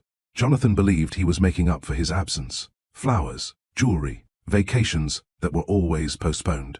He never realized that Evelyn was not asking for things. She was asking for moments. One Saturday morning, Evelyn returned to the old community library. Many of the children were older now. Some remembered Jonathan. One little girl smiled. Is Mr. Jonathan coming today? Evelyn paused. Then she answered honestly. I don't think so. The little girl looked disappointed. My daddy says grown-ups forget promises because they're busy. Evelyn smiled sadly. And what do you think? The little girl held her book tightly. I think people remember the things that are important. Those simple words followed Evelyn all the way home. Children often teach lessons adults spend years avoiding. As autumn arrived, the mansion became quieter. Jonathan was traveling more than ever. Sometimes he was gone for a week, sometimes 2. The house staff learned not to prepare dinner unless he called first. Evelyn filled her days with reading programs, community work, and writing. Late at night, she often sat alone in the small reading room she had created. One evening, Sarah visited her. She found Evelyn sitting in the old chair Jonathan had never used. What are you doing? Evelyn smiled. Reading? Sarah sat beside her. No. She looked around the empty room. What are you really doing? Evelyn closed her book. I'm learning how to be alone. Sarah's eyes filled with concern. You shouldn't have to. Evelyn looked toward the window. I know. Educational lesson. A healthy relationship should add to your happiness, not force you to practice loneliness. A few days later, Margaret Hayes came to visit. Age had slowed her down, but her wisdom remained sharp. She walked through the mansion quietly. Then she found Evelyn in the garden. The wild daisies were blooming. Margaret smiled. He remembered your favorite flower? Evelyn laughed softly. No. I planted them myself. Margaret understood immediately. The two women sat together in silence. Finally, Margaret spoke. I owe you an apology. Evelyn looked surprised. For what? I spent years hoping my husband would change. She lowered her eyes. I prayed Jonathan wouldn't become like him. Evelyn reached for her hand. He isn't William. No. Margaret nodded. He loves you. Tears filled Evelyn's eyes. I know, but love should not feel this lonely. Margaret could not disagree. Before leaving, she hugged Evelyn tightly. Don't lose yourself waiting for someone else to find time. Those words settled deep in Evelyn's heart. Several weeks later, Jonathan received the biggest award of his career. Business leaders from across the country attended the ceremony. He called Evelyn. I want you there. She smiled. I'll come. She bought a new dress. Sarah helped her get ready. You look beautiful. Evelyn smiled. I hope he notices. The ceremony was grand. Jonathan stood on stage under bright lights. The audience applauded as he accepted the award. Then he began his speech. He thanked his employees. He thanked his investors. He thanked Michael. He thanked his mentors. Evelyn waited. The speech ended. The applause filled the room. She smiled and clapped with everyone else. But inside, something quietly broke. On the drive home, Jonathan was excited. Can you believe it? She smiled. I'm proud of you. He reached for her hand. I couldn't have done it without all the support around me. She looked out the window. I know. He didn't notice that she was crying. Educational lesson. People may forget what gifts you bought. They rarely forget how you made them feel. Winter arrived. Snow covered the gardens. The mansion looked beautiful from the outside. Inside, two people were living very different lives. Jonathan was building an empire. Evelyn was learning how to live without expecting him. One Sunday morning, she found an old box in the attic. Inside were photographs from the early years of their marriage. There they were, sitting in the library garden. There they were, painting the walls of their first little house. There they were, laughing while baking an apple pie. She noticed something. In every picture, Jonathan was looking at her. She touched one of the photographs gently. Then she whispered, Where did you go? That evening, Jonathan came home carrying another surprise. I cleared my schedule. Her eyes brightened. Really? We can have dinner. She smiled. I'd like that. They sat together. For a little while, everything felt normal again. They talked. They laughed. Jonathan told stories about work. Evelyn listened. Then she asked quietly, Do you remember the little library? He smiled. Of course. Do you remember the promise you made me there? Jonathan frowned. What promise? She looked down at her plate. You said, no matter how successful you became. She looked into his eyes. You would never stop making time for us. Jonathan felt a wave of guilt. I know. She waited. He reached for her hand. I'm trying. She smiled. And for the first time since they had met, the smile did not reach her eyes. That frightened him. He wanted to say more. He wanted to promise things would change. But his phone rang. He looked at the screen. An overseas investor. One call. Just one. I have to take this. Evelyn slowly pulled her hand away. Of course. He walked into his office. The conversation lasted 40 minutes. When he returned, the dining room was empty. The dishes had been washed. The lights had been turned off. A single cup of tea sat on the table, cold. He stood there for a moment. Something felt wrong. But instead of going upstairs to talk to Evelyn, he went back to work. The next morning, he left before sunrise. He never knew that his wife had spent the night sitting by the window, not crying, not angry, simply remembering the young man who forgot to check his watch while sitting beside her in the library garden, remembering the promise that love would always come before success. And, slowly, very slowly, Evelyn Hayes made the hardest decision of her life. She stopped waiting for tomorrow. She stopped believing the next weekend would be different. She stopped asking Jonathan to become the man he used to be, because she finally understood something painful. You cannot force someone to make room for you in a life where work has taken your place. And, somewhere in another city, Jonathan Hayes was signing another contract. He smiled. He thought he was securing his family's future. He never imagined that the future he was protecting was already walking away. There are moments in life that divide our story into two parts: the person we were before, and the person we become after. For Jonathan Hayes, that moment was not the day he became a billionaire. It was not the day his company entered the international market. It was not the day the world called him successful. It was the evening he came home carrying a bouquet of white roses and found a house that no longer felt like a home. People often think losing someone happens in an instant, but the truth is different. The leaving happens slowly. The understanding comes all at once. The black sedan stopped in front of the Hayes estate. Jonathan stepped out, carrying his briefcase in one hand and the flowers in the other. His overseas deal had finally been completed. For the first time in years, he had cleared an entire week from his schedule. No meetings, no flights, no conferences. On the drive home, he had made plans. He and Evelyn would visit the lake cabin they never reached. They would have breakfast together. Maybe they would even go back to the old library. He smiled to himself. He imagined her laughing. He imagined her saying, "It's about time." The thought warmed his heart. He walked toward the front door. Something felt unusual. The porch light was off. Evelyn always left it on whenever he traveled. He unlocked the door. The house was silent. Ava? No answer. He stepped inside. The entrance hall was spotless. The living room was quiet. He looked toward the reading room. The lights were off. He smiled to himself. She was probably upstairs. He walked toward the kitchen. The coffee machine was clean. The dining table was empty. Then, he noticed something strange. The vase that always held fresh wild daisies was gone. Jonathan frowned. He walked into the living room again. His eyes slowly moved across the shelves. Several family photographs were missing. He walked faster. Up the stairs, down the hallway, into the bedroom. He stopped. Half the closet was empty. Evelyn's favorite blue sweater was gone. The small suitcase she always used was missing. The books she kept beside the bed had disappeared. Jonathan felt a strange heaviness in his chest. He looked around the room, as if the answer might be hiding somewhere. Then he saw it. A white envelope resting neatly on the bed. His name was written across the front. Jonathan. Nothing else. His hands began to shake. He sat down slowly and opened it. Inside was a single letter.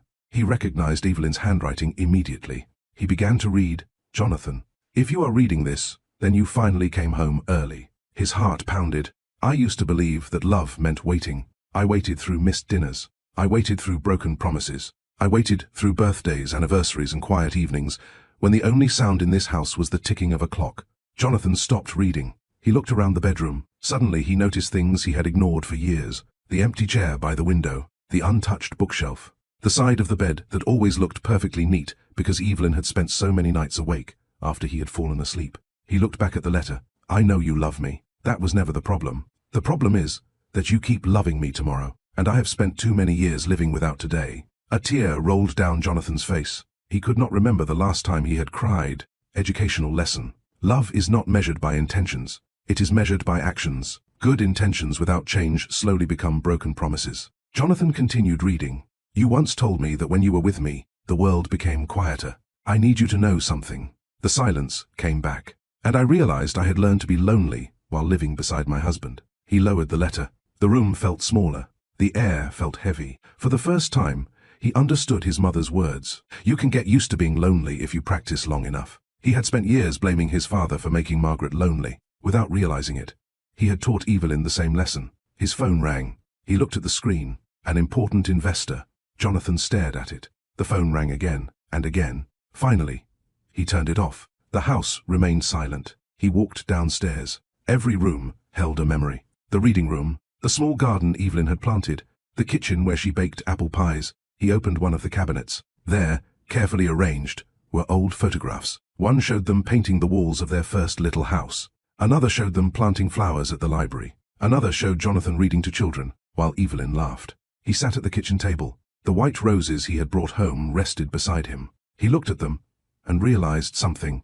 He couldn't remember the last time he had brought her flowers without feeling guilty. Educational lesson. Never let apologies become a routine. A relationship should not survive on making up for the same mistake. Hours passed. Darkness covered the mansion. The staff had quietly gone home. Jonathan remained alone. He walked into his office. On the desk sat the framed photograph Evelyn had given him months earlier. The happiest days of my life were never the expensive ones. He picked it up.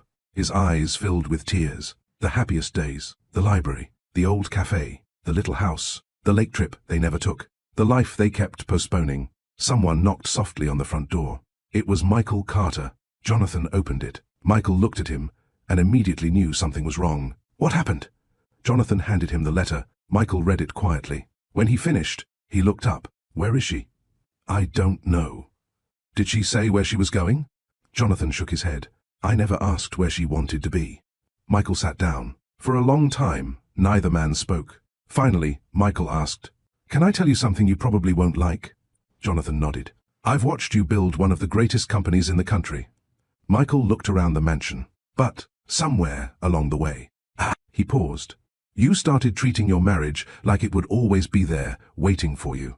Jonathan closed his eyes. I thought I had more time. Michael sighed. We all think that. Educational lesson. The biggest illusion in life is believing that the people we love will always wait until we are ready. Late that night, Jonathan drove to his mother's house. Margaret opened the door. The moment she saw his face, she knew. Evelyn left. He nodded. Margaret invited him inside. He sat in the same kitchen where he had once watched her wash untouched dinner plates. He looked at her with tears in his eyes. Mom. She waited. Did Dad ever realize what he was doing? Margaret looked out the window. Yes. Jonathan's voice broke. Was it too late? She did not answer immediately. Instead, she walked over and held her son's hand. The day your father finally came home. A tear slipped down her cheek. I had already learned how to live without him. Jonathan lowered his head. His entire body shook. Not because Evelyn had left, because he finally understood how much pain she had carried without ever making him feel guilty. He whispered, I became him. Margaret gently shook her head. No. Jonathan looked up. Then what am I? She touched his face. You are a man who still has a chance to become someone better. Outside, the rain began to fall. The same gentle rain that had fallen the night he met Evelyn. The same rain that had fallen the evening he came home to an empty house. Jonathan looked out into the darkness. For the first time in his life, he was not thinking about money. He was not thinking about success. He was not thinking about business. He was thinking about a little library, a woman who loved wild daisies, a promise he had forgotten, and one painful question that would not leave his heart. What if the person I spent my whole life trying to protect needed me instead of my success? Before we continue, let me ask you this. If you realized today that someone you love felt alone because of your choices, would you change tomorrow or would you change today? Share your thoughts in the comments. And if this story has touched your heart, don't forget to like, share, and subscribe to Love Stories by Mr. Johnson, because in the next part, Jonathan will stop searching for Evelyn and begin searching for the man he lost long before she walked away. Sometimes the hardest journey in life is the one that leads us back to ourselves. Jonathan closed the memory journal carefully and held it against his chest. The attic was silent. Outside, the rain continued to fall. He looked around at the boxes filled with old photographs, forgotten keepsakes, and pieces of a life that had once felt complete. For years, he had believed success was something you built, a bigger company, a bigger house, a bigger bank account. Now he understood. that the most valuable things in life could not be built. They had to be protected. Trust, family, friendship, love, and once neglected, they were not easily repaired. He walked downstairs carrying the journal. The mansion felt different now, not because Evelyn was gone, because he could finally see the emptiness she had been living with for years. He entered his office. Awards covered the shelves. Photographs from business conferences filled the walls. Crystal trophies reflected the light. Jonathan stood there quietly. Then, one by one, he began taking them down. The housekeeper arrived the next morning and found several large boxes near the front door. "Mr. Hayes?" Jonathan looked up. "Would you mind donating these?" She looked inside the boxes. Awards, plaques, framed magazine covers. She looked surprised. "Are you sure?" Jonathan smiled gently. "I spent too many years looking at the wrong things." Educational lesson.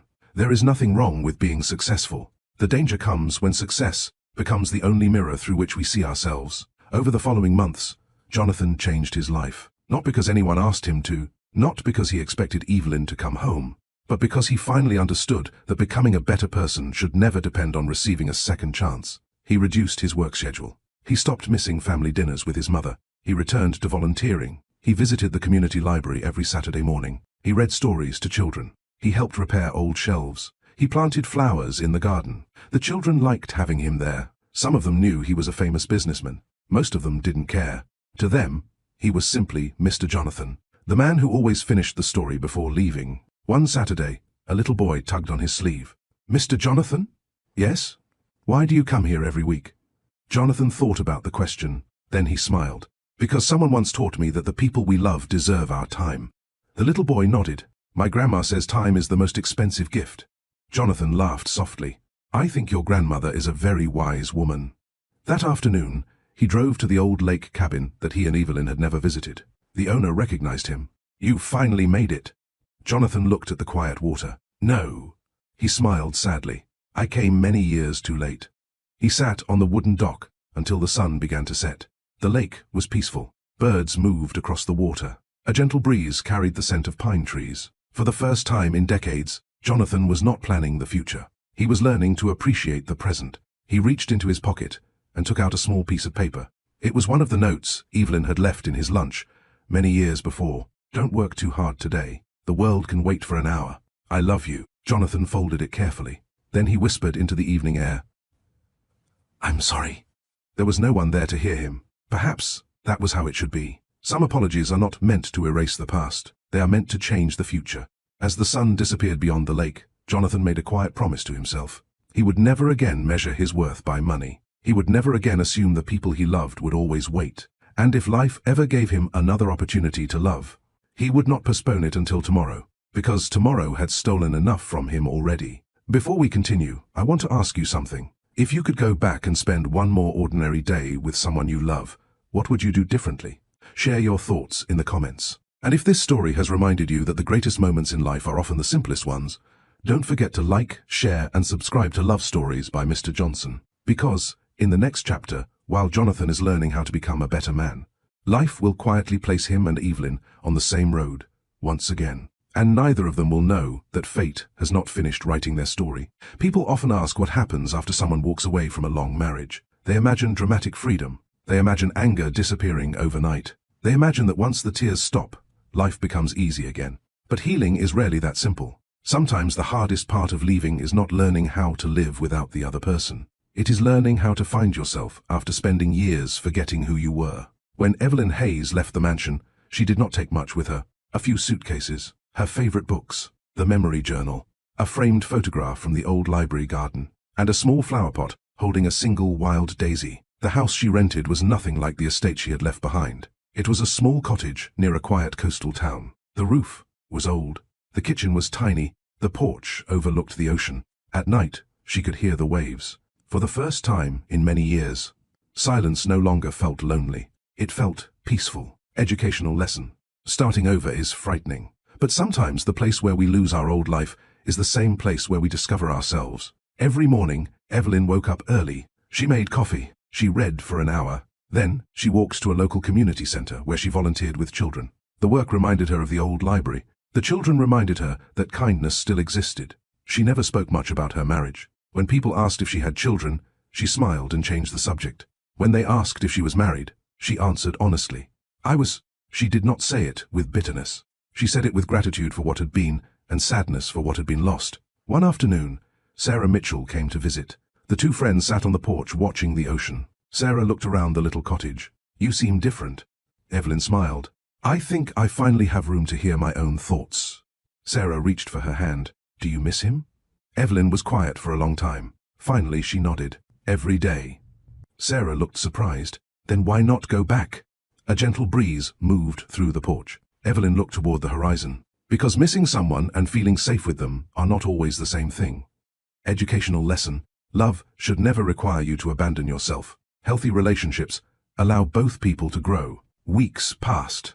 Evelyn began writing again. For years she had set aside her own dreams while supporting Jonathan's. Now she spent her evenings working on a collection of essays about family, forgiveness, and ordinary acts of kindness. Her publisher loved them. One essay became especially popular. It was called The Empty Chair. It was about a woman who always set two places at the dinner table because hope is difficult to let go of. People wrote letters to her. Some had experienced divorce. Some had lost loved ones. Some simply thanked her for putting feelings into words they had never been able to express. Evelyn answered every letter. She knew what loneliness felt like. She never wanted anyone else to feel invisible. One Saturday morning, the community center organized a picnic. The children played games. Parents laughed together. Evelyn sat beneath a tree, helping a little girl draw flowers. What kind are these? The little girl asked. Wild daisies. Why do you like them? Evelyn smiled. They grow almost anywhere. The child looked confused. What does that mean? It means they survive difficult seasons. The little girl colored another flower. My grandma says people can too. Evelyn laughed softly. I think your grandma is right. Educational lesson. Strength is not the absence of pain. Strength is the decision to keep growing after pain. Meanwhile, many miles away, Jonathan Hayes was learning a similar lesson. He no longer filled every hour with work. He visited his mother often. He volunteered at the old library. He stopped measuring his days by profits. He began measuring them by moments. Margaret noticed the change. One afternoon, she found him planting flowers. You've become quite the gardener. Jonathan smiled. I'm still learning. She looked at the wild daisies in his hands. Evelyn's favorite. He nodded. I remember now. Margaret sat beside him. You always remembered. Jonathan looked confused. No. You just forgot to show her. Those words stayed with him. Educational lesson. Love often exists in the heart long before it appears in our actions. One evening, Michael Carter invited Jonathan to dinner. During the meal, Michael asked, Have you heard from Evelyn? Jonathan shook his head. No. Have you tried to find her? Jonathan looked down at his plate. Every day. Michael frowned. What do you mean? I know where she could be. Michael looked surprised. But I'm not going. Why not? Jonathan thought for a moment. Then he answered, Because the man she left doesn't deserve to ask her to come back. Michael leaned back in his chair. And the man sitting in front of me? Jonathan smiled sadly. He's still trying to become someone better. Educational lesson. Real change is not performed for an audience. It happens quietly when nobody is watching. Autumn arrived once again. A full year had passed since Evelyn left. Jonathan drove to the lake cabin. It had become a tradition. He sat on the same wooden dock. He brought no business papers, no laptop, no phone calls, only Evelyn's old memory journal. He opened to the final written page. I hope one day he discovers that the greatest gift he could ever give me was never money. It was himself. Jonathan closed the journal gently. He looked across the quiet lake. A tear rolled down his face. For the first time, he realized something. He no longer wanted Evelyn back simply because he was lonely. He wanted her to have the happiness he had failed to protect, even if that happiness no longer included him. That realization changed him, because true love is not possession. True love is wanting the best for another person, even when it hurts. As the sun began to set, Jonathan stood up and walked back to his car. At that exact moment, many miles away, Evelyn closed her office for the evening. She picked up her bag and stepped outside. Neither of them knew it. Neither of them expected it. But life was slowly guiding two changed people toward the same place. Not because fate rewards regret, but because growth sometimes gives us opportunities that pride would have destroyed. There are meetings in life that we plan for, and there are meetings that life quietly arranges for us. Jonathan Hayes had imagined seeing Evelyn again 1,000 different ways. Sometimes he imagined her angry, sometimes he imagined her crying, sometimes he imagined himself begging for another chance. But life rarely follows the stories we create in our minds. The moment finally came on an ordinary Saturday morning, and that was somehow more beautiful. Nearly a year had passed since Evelyn left the mansion. The seasons had changed. Jonathan had changed. Evelyn had changed. But there was one place that still connected them. The little community library where their story had first begun. Every autumn, the library organized a charity book fair to raise money for children's reading programs. For years, Evelyn had helped plan the event. This year, the director called her once again. "We could really use your help." She smiled. "I'd love to." She did not ask who else would be there. She did not think about the past. She simply wanted to help. At the same time, Mrs. Bennet called Jonathan. "We're short on volunteers." Jonathan smiled. "I'll be there." Neither of them knew. Perhaps some meetings are meant to happen only after both people become ready. Educational lesson. Life sometimes gives us a second opportunity, but usually after it has taught us the lesson we refused to learn the first time. The library was busy that morning. Families filled the hallways. Children ran between the bookshelves. Volunteers arranged tables and decorations. Jonathan arrived early. He helped carry boxes. He repaired a broken shelf. He was hanging a welcome sign when he heard a familiar voice behind him. "That sign is crooked." He froze. Slowly, he turned around. Evelyn stood a few feet away. Time seemed to stop. She looked almost the same gentle eyes, the same quiet smile. The only difference was that she looked lighter, as though she had finally put down a burden she had carried for years. Jonathan wanted to speak. No words came. Finally, Evelyn smiled softly. "Hello, Jonathan." His voice was barely a whisper. "Hello, Eva." For a moment, neither of them moved. Mrs. Bennet walked by carrying books. "Well," she smiled knowingly. "I'm suddenly very busy." The two of them laughed. The laughter broke the tension, but not the history. Educational lesson. Sometimes healing begins with a simple conversation, not to erase the past, but to acknowledge it. They spent the morning working together. Neither mentioned the marriage. Neither mentioned the letter. They simply helped the children. A little girl ran over holding a book. "Can you both read this to us?" Jonathan looked at Evelyn. She nodded. They sat down beside each other, just as they had many years before. Jonathan read the first page. Evelyn read the second. The children listened carefully. When the story ended, they applauded. One little boy looked at them. "You two make a good team." Jonathan smiled sadly. "We used to be." The little boy frowned. "My grandpa says people who work well together shouldn't stop." Children have a way of saying the things adults are afraid to think. Later that afternoon, they walked into the library garden. The wild daisies were blooming. Evelyn bent down and touched one gently. "I can't believe they're still here." Jonathan smiled. "I helped take care of them." She looked at him with surprise. "You do?" He nodded. "I remembered they were your favorite." She looked away. For years she had wanted him to remember. Now that he had, she realized memories alone could not heal old wounds. They sat on the same wooden bench where they had once shared dreams about growing old together. The silence between them was different now. It was not empty. It was careful. Finally, Jonathan spoke. "I read your letter 100 times." Evelyn looked toward the garden. "I only wrote it once. I deserved every word."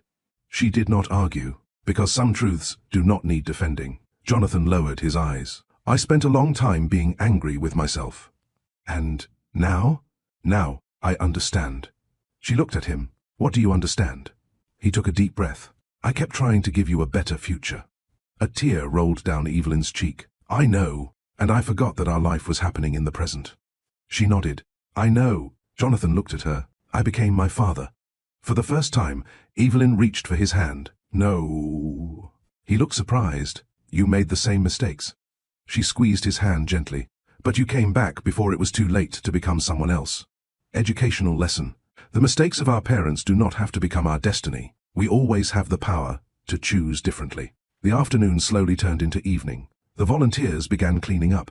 Mrs. Bennet handed Evelyn a small box. "I found this while organizing the storage room." Inside was the old memory journal. Evelyn smiled. "I thought I'd lost it." Jonathan looked at the journal. "I read it." She wasn't surprised. "I know." He looked confused. There was a note inside. She opened the back cover.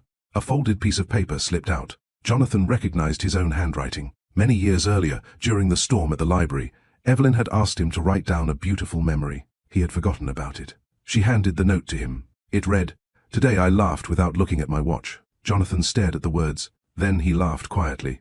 "I forgot." Evelyn smiled. "I didn't." They looked at each other. Two people carrying the same memories. the same regrets, the same hope. As the sun began to set, Jonathan stood. I should go. Evelyn nodded. He took a step forward, then stopped. There is something I need to say. She waited. I'm not here to ask you to come home. A look of surprise crossed her face. I'm here to thank you.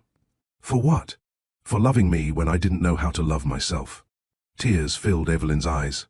Jonathan smiled. You taught me that success means nothing if you have no one to share it with. The wind moved gently through the garden. I don't know what our future looks like. He looked at the flowers. But I wanted you to know that you were right. She whispered, about what? He looked into her eyes. The happiest days of my life were never the expensive ones. For a long moment, neither of them spoke. Then Jonathan turned and walked away. He did not ask her to follow him. He did not ask for another chance. He simply left, because real change had taught him something important. Love cannot be forced. It must be freely given. Evelyn watched him disappear through the library gate. She looked down at the little note still resting in her hand. Today I laughed without looking at my watch. A small smile appeared on her face. Not because everything had been fixed, because for the first time in many years, she believed the man she once loved had finally found his way home. And perhaps, she had found her way home too. There is a question that many people ask, after a broken relationship. Can love return? The answer is not as simple as yes or no, because love is not a light switch. It cannot be turned off in a moment, and it cannot be turned back on with a single apology. Trust is slower. Healing is quieter. And second chances are not gifts. They are responsibilities. After their meeting at the library, Jonathan Hayes did something that surprised everyone around him. He did nothing. He did not send flowers. He did not hire investigators to follow Evelyn. He did not fill her mailbox with letters begging for forgiveness. He simply respected the life she had built. Michael Carter noticed. The two friends were having coffee one morning, when Michael asked, So, what now? Jonathan smiled. I keep living. Michael looked confused. That's it? Jonathan nodded. If I become a better man, only because I want her back. He looked out the window. Then I haven't really changed. Educational lesson. True growth is not a performance designed to win someone back. It is a commitment to becoming the kind of person you should have been all along. The months passed peacefully. Jonathan continued volunteering at the library. He spent more time with his mother. He visited the lake cabin every season. He learned how to cook. Not because he had to, because he remembered all the evenings Evelyn had prepared meals while he answered phone calls. Margaret laughed the first time she saw him in the kitchen. I never thought I'd see this. Jonathan smiled. I'm not very good. She looked at the burnt toast on the table. No! They both laughed. Then Margaret grew quiet. Your father never learned this. Jonathan looked at her. He thought bringing money home was enough. Margaret reached for his hand. I think he wanted to change. What stopped him? She looked out the window. Pride. Jonathan thought about that answer for a long time. Educational lesson. Pride often disguises itself as strength. But many relationships are lost because people would rather protect their ego than heal their heart. Meanwhile, Evelyn's life continued to grow. Her collection of essays had become a best-selling book. Readers across the country connected with her stories about forgiveness, family, and the quiet moments that shape a life. One afternoon, her publisher called. We'd like you to speak at a community literacy conference. Evelyn smiled. I'd love to. The event would be held in the same city she had once called home. She hesitated, then she accepted, not because of Jonathan, because she had promised herself she would never allow fear to make her decisions again. Educational lesson. Healing does not mean avoiding the past. It means facing it without allowing it to control your future. The conference took place on a beautiful autumn afternoon. Teachers, volunteers, and writers filled the auditorium. Evelyn spoke about the importance of stories. She told them that books had the power to help lonely people feel understood. She told them that kindness often changes lives more than success. At the end of her speech, the audience stood and applauded. As she walked off the stage, someone handed her a small envelope. There was a donation made to the literacy program in your honor. She looked at the card. There was no name, only a short message. Thank you for teaching me that time is life's greatest gift. Evelyn smiled quietly. She knew who had written it, but she also knew something else. He had not waited outside. He had not interrupted her day. He had simply supported something she loved, without asking for anything in return. That mattered. Several weeks later, Mrs. Bennet called Evelyn. We're reopening the old library garden. Evelyn smiled. That's wonderful. The children planted new flowers. I'll come. And, Mrs. Bennet paused. I think you should know that Jonathan helped rebuild it. Evelyn looked toward the ocean outside her window. For a long moment, she said nothing. Finally, she answered, "I'll be there."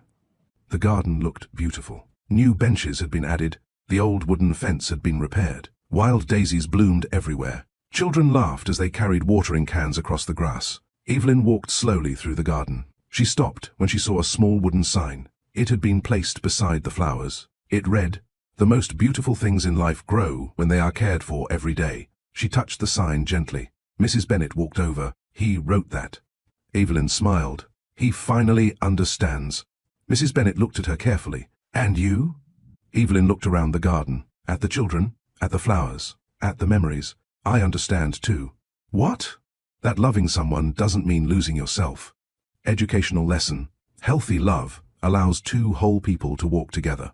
It should never require one person to disappear. As the afternoon came to an end, Evelyn prepared to leave. She walked toward the gate. Then she stopped. Jonathan was standing near the old oak tree. He wasn't waiting in her path. He wasn't trying to stop her. He simply smiled. "Hello, Evelyn." She smiled back. "Hello, Jonathan." The silence between them felt different. Not heavy, not painful, peaceful. Jonathan looked toward the garden. "The flowers are doing well." She laughed softly. "You remembered how much they need water." "I had a good teacher." They walked slowly through the garden. No rushing, no pressure. Two people sharing a quiet afternoon. Jonathan looked at the old reading corner. "I used to think love was something you felt." Evelyn listened. "Now I think love is something you practice." She looked at him. "What does that mean?" He smiled. "It means coming home." She waited. "It means listening." He looked at the children playing nearby. "It means putting down your phone." She laughed.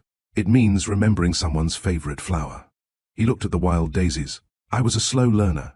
For the first time in many years, Evelyn laughed without sadness. Educational lesson. Real love is found in ordinary choices repeated over time. As the sun began to set, they reached the library steps. Jonathan stopped. "I don't know what happens next." Evelyn looked at him. "Neither do I." He nodded. "But maybe we don't have to know everything." She smiled. "Maybe not." They stood there quietly. No dramatic promises, no declarations, no perfect ending. Only two people who had been changed by life. Two people who had learned that relationships cannot survive on intentions alone. And perhaps that was enough for one day. Before we continue to the final part of our story, I want to ask you something. Do you believe that trust can be rebuilt one small action at a time? Share your thoughts in the comments. And if this story has touched your heart, don't forget to like, share, and subscribe to Love Stories by Mr. Johnson. Because in the final chapter of this journey, Jonathan and Evelyn will discover that the greatest love stories are not about finding the perfect person. They are about becoming the right person and choosing each other again. People often believe that a happy ending is a moment, a wedding, a reunion, a grand declaration of love. But life teaches a different lesson. A happy ending is not a single day. It is 1,000 ordinary days where two people keep choosing each other. After meeting again in the library garden, Jonathan and Evelyn did not suddenly become husband and wife again. They did not move back into the mansion. They did not pretend the painful years had never happened. They did something much more difficult. They started over, slowly, carefully, honestly. Some Saturdays they met for coffee. Some Sundays they walked through the park. Sometimes they talked for hours. Sometimes they simply sat together and watched the world go by. Neither of them rushed. Neither of them made promises they were not ready to keep. Jonathan listened more than he spoke. Evelyn no longer hid her feelings to protect him from guilt. If she was hurt, she said so. If she was happy, she shared it. For the first time in their lives, they were learning how to love as equals. Educational lesson. A strong relationship is not built by avoiding difficult conversations. It is built by having them with kindness and honesty. One afternoon, Jonathan invited Evelyn to visit the old lake cabin. She smiled. "The one we never reached?" He nodded. "The one I should have taken you to years ago." They drove there together. The road was quiet. The trees were covered in the colors of autumn. When they arrived, Jonathan carried a small picnic basket. Evelyn laughed. "You packed lunch?" He smiled. "My cooking is still terrible." They sat on the wooden dock overlooking the lake. For a while, neither of them spoke. The water moved gently beneath the afternoon sun. Finally, Jonathan broke the silence. "I used to think I was protecting you." Evelyn looked at him. "I know. I thought if I worked harder, earned more money, built a bigger future." He lowered his eyes. "You would never experience the pain my mother experienced." Evelyn reached for his hand. "But while you were protecting me from tomorrow." She smiled sadly. I was losing you today. Jonathan nodded. I know. Those two words carried years of regret. Educational lesson. We cannot love people only for the future. The people we care about need us in the present. As they prepared to leave, Jonathan stopped beside the old dock. There is something I need to ask you. Evelyn looked at him quietly. He did not kneel. He did not take out a ring. He simply spoke from the heart. If one day, he paused, you believe we can build something new. He smiled gently. I hope you'll let me walk beside you. Evelyn looked toward the lake. The younger version of herself would have answered immediately. The woman she had become was different. I can't promise that today. Jonathan nodded. I know, but I can promise this. She looked into his eyes. I don't hate you. A tear rolled down Jonathan's face. And I don't want to spend the rest of my life running from what we were. That was enough, because love that has grown wiser no longer demands certainty. It simply appreciates hope. Months passed. Jonathan continued living the life he had rebuilt. He kept volunteering. He spent time with Margaret. He reduced his business responsibilities. He created a scholarship program for children who loved reading. He named it after the little library that had changed his life. Evelyn continued writing. Her second book was dedicated to ordinary people who quietly choose kindness every day. On the first page, she wrote, "The richest people I have ever met were not the ones with the most money. They were the ones who made the people they loved feel important." One winter evening, Margaret invited them both to dinner. Jonathan was nervous. Evelyn smiled. "It's only dinner." He laughed. "I know." Margaret had cooked an apple pie, the same recipe she had made every Friday when Jonathan was a little boy. The three of them sat together. They talked. They laughed. No one looked at a phone. No one rushed away. When dinner ended, Margaret quietly walked into the kitchen. She looked through the window and saw Jonathan helping Evelyn wash the dishes. She smiled to herself. Years ago, she had stood in that same position, wishing her husband would simply stay. Now she watched her son doing exactly that. He stayed. Educational lesson. The cycle of pain in a family can end when one person chooses to live differently. Later that evening, Jonathan and Evelyn walked onto the porch. Snow was falling softly. Jonathan looked at the sky. "My father used to think success was bringing money home." Evelyn slipped her hand into his. "And what do you think now?" Jonathan looked toward the warm light shining through the kitchen window where his mother was smiling at them. "I think success is coming home, while the people you love are still there to welcome you." Evelyn squeezed his hand. For a long moment, neither of them spoke. The silence felt familiar.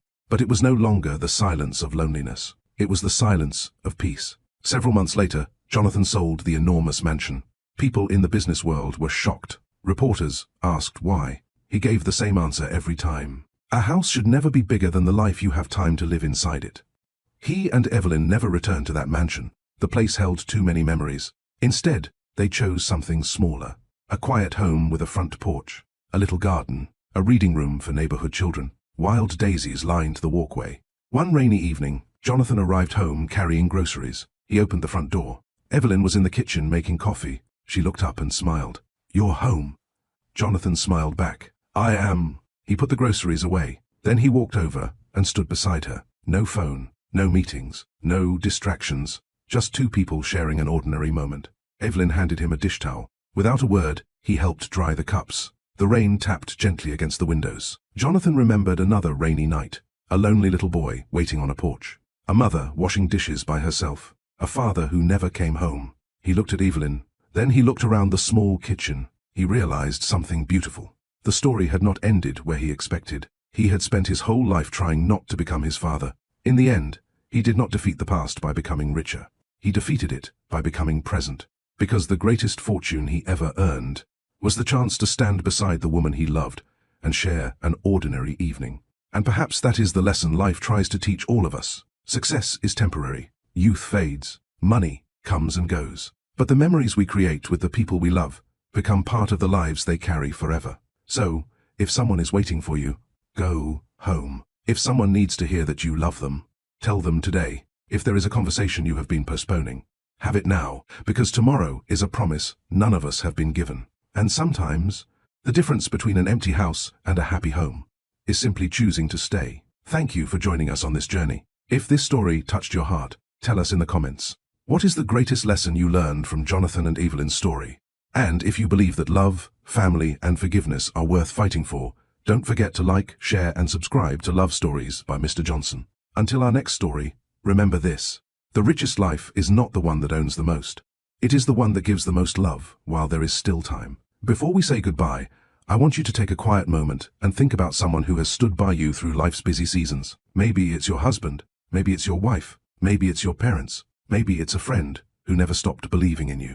Have you told them how much they mean to you? If Jonathan and Evelyn's journey has taught us anything, it's that love is not built by expensive gifts or grand promises. It is built by showing up, by listening, by making time, by choosing the people we love before life gives us a reason to regret not doing so. Tell us in the comments, what is the biggest lesson you learned from this story?